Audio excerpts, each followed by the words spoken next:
देखो अब हम लोग पढ़ेंगे modulus and argument of complex. सबसे पहले मॉडुलस के बारे में बात करें। अगर कोई जेड है a प्लस आई, समझ में आ गया, a प्लस आई, तो a प्लस आई बी को अगर हम नंबर इस पर क्या करते हैं, एक्सिस पर रिप्रेजेंट करें, एक्स एक्सिस और वाई एक्सिस, और ये ओरिजिन हो गया, तो कोई पॉइंट ए बी मान लो, ठीक है, ए बी। अगर यहाँ से यहाँ तक 90 डिग्री का परपेंडिकुलर डालेंगे तो ये दूरी ए हो जाएगा, ये दूरी बी हो जाएगा। आएगा नहीं समझ में? ये जानते हो ना, ए बी, कोई पॉइंट पी मान लो ए बी, तो अगर ओपी की दूरी ज्ञात करें तो ओपी बराबर क्या हो जाएगा, root under A square plus B square, Pythagoras theorem से। अरे बोलो, तो क्या हो जाएगा, इसी को modulus of Z, modulus of Z बराबर होता है root under A square plus B square. Clear? कोई डाउट नहीं है? कहीं कहीं पर इसी को आर से भी डिनोट किया जाता है। इसको क्या चीज डिनोट किया जाता है, आर से, स्मॉल आर। पोलर फॉर्म में इसका जरूरत पड़ेगा, ध्यान रखना। तो आर कहे या मोड जेड कहे या मॉडुलस ऑफ जेड कहे, आपको निकालना कैसे, इसी को। इसमें दो चीज का चक्कर नहीं लेके चलना है, एक प्लस माइनस का, बात समझ में आ गया, एक प्लस माइनस का चक्कर लेके नहीं चलना है, और एक क्या नहीं लेके चलना है, आई का चक्कर लेके नहीं चलना है। जैसे अगर क्वेश्चन कह दे, मान के चलिए कि z is equal root 3 plus 2i, तो इसका मोड जेड हम कैसे निकालेंगे, रूट अंडर 3 रूट 3 का स्क्वायर प्लस 2 का स्क्वायर, रूट 3 का स्क्वायर कितना बच्चा, 3 प्लस 2 का स्क्वायर 4, रूट अंडर 7 आंसर हो जाएगा। एकदम क्लियर, समझ में आ गया, कोई डाउट नहीं है। अब गौर करो, अगर क्वेश्चन कोई कह दे z इज इक्वल -2 -3i, कोई टेंशन नहीं है, मोड z इज इक्वल क्या हो जाएगा, रूट अंडर 2 का स्क्वायर प्लस 3 का स्क्वायर। तो सर माइनस गया कहाँ, अरे -2 का भी स्क्वायर करोगे तो 4 ही ना आएगा। बात समझ आएगी नहीं? तो क्यों हम अपना माथा को पच्ची करे ज्यादा, बोलो। तो क्या हो जाएगा, root under 4 plus 9, root under, यानी मॉडुलस निकालने में कोई प्रॉब्लम है? अरे बोलो, मॉडुलस निकालने में कोई प्रॉब्लम नहीं है, मॉडुलस आराम से निकल जाएगा। कोई डाउट? नोट करना पसंद करिएगा? हाँ, तो आप लोग नोट कर लीजिए। तो बच्चा लोग, अभी हमने पढ़ा मॉडुलस, अब हम शुरू करेंगे क्या, आर्गुमेंट। और आर्गुमेंट बनाने के लिए देखो बहुत सारी चीज सोचना पड़ता है, बहुत आसान तरीके से आर्गुमेंट हम समझा रहे हैं, इतना चीज को लिख दिए हैं, पहले ये समझना कि है क्या, इसके बाद हम आर्गुमेंट पर बात करेंगे।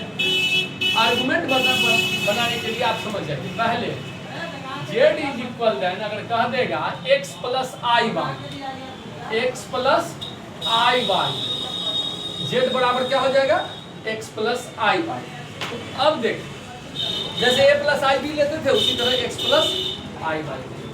तो अब इसका रिप्रेजेंटेशन ये होगा, क्लियर? इतना तो पता है सबको।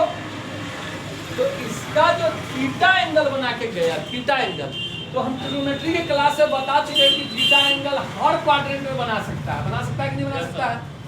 तो थीटा एंगल बना के जो जाएगा वह थीटा एंगल कितना डिग्री का बनाएगा, इसी के लिए हम क्या करते हैं, आर्गुमेंट निकालते हैं। वही जो थीटा एंगल हो गया वही आर्गुमेंट होता है। तो आर्गुमेंट बराबर क्या होता है, देखो गौर करो, आपको थीटा बराबर होता है आर्गुमेंट ऑफ जेड, इसको इस तरह से डिनोट करते हैं, और इसका वैल्यू होता है tan इनवर्स मोड y बटा x। अब आपके समझ में 2-3 बात कंफ्यूज करेगा, सर tan इनवर्स क्या है। अगर आप 12th में पढ़ते तो tan इनवर्स का चक्कर में कंफ्यूज नहीं होते, लेकिन आप किस क्लास में हो, 11th में। 11th में tan इनवर्स में कंफ्यूज कर जाओगे। चलो कोई बात नहीं, बहरहाल बताते हैं tan इनवर्स होता क्या है। अब मोड क्यों आया, सब सवाल का जवाब आपको थोड़ा थोड़ा मिलेगा, इसके लिए वीडियो को लास्ट तक देखते रहे। tan इनवर्स का मतलब क्या होता है, tan थीटा बराबर क्या हो जाता है, x। थीटा तो जानते हैं एंगल, तो थीटा बराबर tan इनवर्स x हो जाता है। कहने का क्या मतलब कि अगर मान लीजिए tan 30 डिग्री बराबर हम लिख दें कितना, 1/√3, तो 30 डिग्री बराबर क्या हो जाएगा, tan इनवर्स 1/√3। अब समझ में आ गया कि नहीं सबको? बोलो, अगर हम क्वेश्चन कह दे कि tan इनवर्स 1 का वैल्यू कितना है, तुरंत दिमाग में tan 1 कितना डिग्री का वैल्यू है? 45 डिग्री π/4 का, तो यहाँ 45 डिग्री आंसर लिख देंगे, कोई दिक्कत। अगर tan इनवर्स √3 का वैल्यू कितना हो जाएगा? अरे 60 डिग्री, कोई दिक्कत नहीं है। और इससे ज्यादा इनवर्स 12 में पढ़ना है, ज्यादा यहाँ पर दिमाग लगाने की जरूरत नहीं। बात समझ में आया कि नहीं? यहाँ पर 0 डिग्री यहाँ लिख दिया है, tan 0, tan 30, tan 45 और 60, 90 अपना लिख लीजिएगा। इतना ही का चक्कर है, इससे ज्यादा का चक्कर नहीं। तो मन में आएगा कि सर tan ही क्यों, tan ही क्यों, साइन और कॉस क्यों नहीं? तो गौर करो, x प्लस आई वाई में थीटा के सामने वाला परपेंडिकुलर हम बता चुके हैं, 90 और थीटा जिस पर बेस, तो परपेंडिकुलर और बेस का रिलेशन किससे होता है?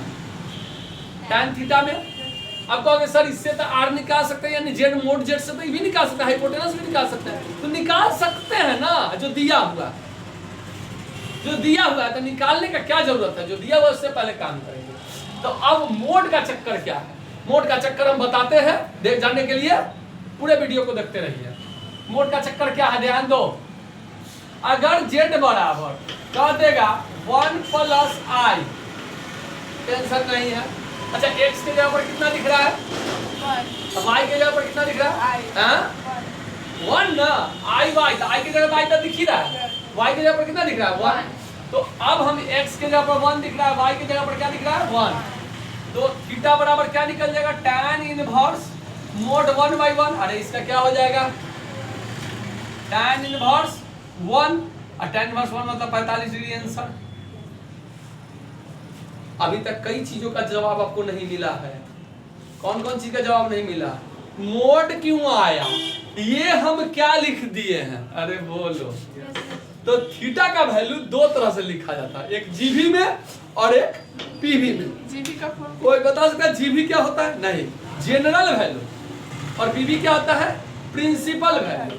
जनरल वैल्यू में थीटा का मान 0 से 360 तक जाता है। तो गौर करो, अगर फर्स्ट क्वाड्रेंट में थीटा है तो सेकंड क्वाड्रेंट में 180 माइनस थीटा, थर्ड क्वाड्रेंट में 180 प्लस थीटा। अरे बोलो यार, अब फोर्थ क्वाड्रेंट में 360 माइनस थीटा।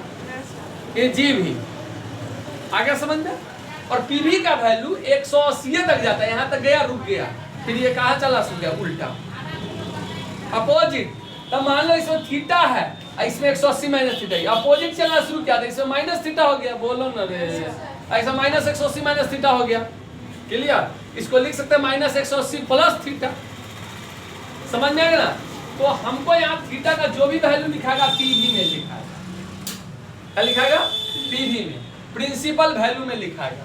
तो यहाँ 45 डिग्री यानी π/4 आंसर हो गया। क्यों? क्योंकि गौर से चेक कर लो, ये प्लस अब प्लस है, तो हम यहाँ लिख दिए ना, plus plus first quadrant, minus plus second quadrant, minus minus third quadrant, plus minus fourth quadrant. Clear? तो ये फर्स्ट क्वाड्रेंट में है, फर्स्ट क्वाड्रेंट में थीटा थीटे रह जाता है।